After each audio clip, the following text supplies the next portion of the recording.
Stefan, buenos días. Lo primero, muchísimas gracias por tu tiempo y enhorabuena por tu nueva obra, El Arquitecto. Gracias. Hola. ¿Cómo descubriste la historia de Johann Otto von Spreckelsen y qué te hizo querer llevarla al cine? J'ai découvert l'histoire en lisant un livre de Laurence Costet, un livre qui s'appelle La Grande Arche. Il faut savoir que en France, personne connaît Spreckelsen. Tout le monde connaît La Grande Arche, mais personne connaît cet architecte. Il est totalement oublié de l'histoire, on va dire. Ce qui m'a surpris. Ce qui m'a surpris aussi, c'est qu'en lisant ce livre, j'ai constaté que l'histoire était passionnante. Je la lisais presque comme un thriller avec un suspense. Je me suis dit qu'une histoire intime aussi hors du commun, puisque en quelques mois, Spreckelsen passe du conte de fées à la tragédie, et une histoire qui a une répercussion collective aussi passionnante, puisque il s'agit de construire un bâtiment public, à une époque qui est une époque où on change presque de paradigme. Tout ça faisait que le film avait aussi une dimension esthétique et politique intéressante qui se doublait donc à ce personnage, et donc j'ai voulu en faire un film. ¿Y has utilizado el formato 4:3 para resaltar la historia del cubo?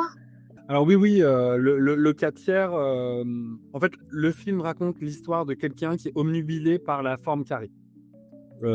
Il a construit chez lui uniquement 4 chapelles et sa maison. Les 4 chapelles sont absolument cubiques, de forme cubique. On en voit une d'ailleurs dans le film.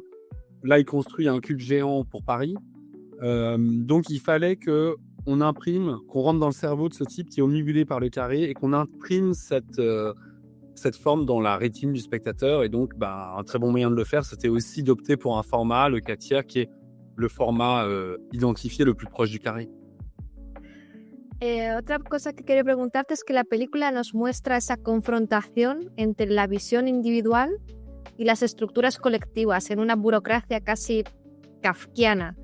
¿Es esa tensión algo que también experimentas como cineasta? En tout cas, il y a une réalité française, c'est à la fois notre grandeur et parfois notre perdition. C'est qu'on a une administration qui est très présente, qui est à la fois parfois très compétente. Là, il y a une grandeur de la part de la France d'organiser le concours. C'est un concours ouvert, anonyme, international. Le lauréat est un Danois.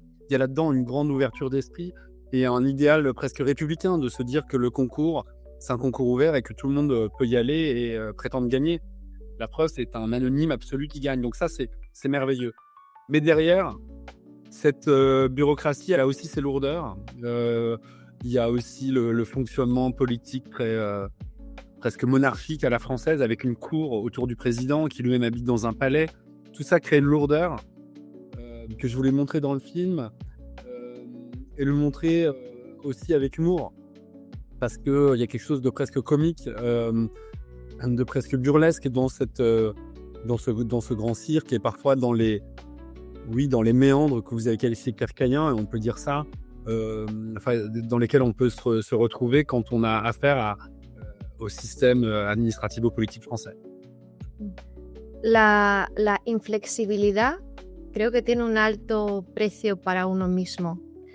¿Hasta qué punto crees que un creador debe hacer concesiones para que su obra exista y dónde está el límite? C'est un peu le sujet du film, c'est où est le point d'équilibre, ou comment trouver le point d'équilibre entre l'idée et le principe de réalité auquel on est nécessairement confronté. Comment trouver dans le réel un chemin pour que l'idée puisse s'incarner. Moi, je pense que quand on est confronté à ces questions-là, il faut savoir identifier quels sont les points essentiels sur lesquels on ne peut pas transiger. Il en existe toujours quelques-uns qui, en fait, sont les garants de ce qui fait la singularité, la puissance de l'idée ou de l'œuvre. Et après, il faut également réussir à accueillir les obstacles matériels, humains, techniques, et à les vivre non comme des obstructions, mais aussi comme des éléments qui peuvent à un moment enrichir le projet. Voilà. Dans un mondial, c'est ce qu'il faudrait réussir à faire, et c'est ce que n'a jamais réussi à faire Spreckelsen. Ce qui est d'autant plus étonnant que Spreckelsen est danois, et que le Danemark, c'est le pays du compromis par excellence, avec un pouvoir qui est extrêmement horizontal, etc., et une culture du compromis. Et pourtant, lui, il s'est totalement arc-bouté sur l'idée pure. Or, il faut savoir faire. Il faut pas focaliser sur l'idée pure en architecture parce que c'est un art qui est aux prises avec le réel. ¿Cómo ha sido trabajar con Claes Bang y qué ha aportado al papel que no estuviese en el guión? Claes Bang, le grand défi, c'était qu'il ne parle pas français. Il ne parle pas un mot de français. Donc, il a fourni un travail vraiment très impressionnant. Je pense il s'est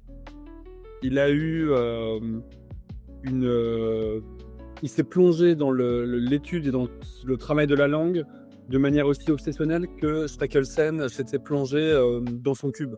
Je pense que c'était sa manière de devenir Streckelsen. C'est qu'il a focalisé sur le français d'une manière très impressionnante et il est très doué pour les langues. Et je pense que ce qui m'a apporté, outre le fait que c'est un immense acteur, qui avait une élégance qui allait très bien avec ce personnage. C'est un personnage dont je voulais pas qu'on se moque et avec Claes Bang, il y a tout de suite une allure, une élégance qui fait qu'on se moque pas de lui. Et le fait, ce qui m'a apporté, c'est quelque chose qui lui échappe, c'est que le fait qu'il soit aussi grand, en fait, c'était génial pour le film parce que le film raconte une rencontre qui se fait jamais, raconte des gens qui évoluent dans des sphères qui sont pas les mêmes et finalement, lui, physiquement, il porte ça, puisque physiquement, il est aussi dans une autre dimension par rapport aux autres. Et donc, là aussi, on voyait bien l'affrontement inévitable entre les uns et les autres, puisque ils sont dans des attitudes qui ne sont pas les mêmes. Pues muchísimas gracias, Estefan, por tu tiempo. Ha sido un placer. Y Matilde, muchísimas gracias por traducir. Grâce à ça, Merci.